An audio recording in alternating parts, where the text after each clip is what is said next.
এই দুনিয়াতে অনেক জান্নাতের বাগান আছে। রিয়াজুল জান্নাত, যা জননী আয়েশার ঘর, সেখানে শুয়ে আমাদের নবী সাল্লাল্লাহু আলাইহি সাল্লাম। পাশে রয়েছে জান্নাতের একটা সুন্দর বাগান, যার নাম মসজিদের নামামি, আর আছে মক্কার মসজিদুল হারাম মানে কাবা শরীফ, আর আছে জেরুজালেমের মসজিদুল আকসা বা বায়তুল মুকাদ্দাস। হুজুর সাল্লাল্লাহু আলাইহি সাল্লাম প্রথমে বায়তুল মুকাদ্দাসকে কেবলা করে নামাজ পড়েছেন। ওহি এলো, তুমি ইব্রাহিমের বংশধর, তুমি কাবাকে কেবলা করে পড়ো। এবারে আছে অসংখ্য জান্নাতের বাগান, সকল মসজিদগুলি, আর যেখানে দিনের মজমা হয়।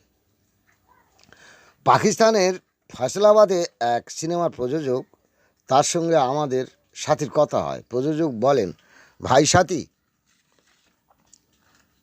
তোমার কথায় জামাতে গিয়ে পৌঁছতে গেছি। সাথী বললেন, কেন কেন? প্রযোজক বলল, রোজগার তো শেষ হয়ে গেল, জামাতে ঘুরে পরে বাড়ি খেয়ে পৌঁছতে গেছি, কেন ভালো লাগেনি? আর একবার তুমি 4 মাস যাও। প্রযোজক সাহেব শোনেন, আপনি যখন আল্লাহর কাজ করেননি, তখন তিনি রেজিক দিয়েছেন।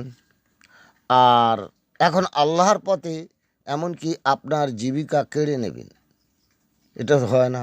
হজ করবেন, তওবা করবেন না, এ একটা কথা হলো? তারা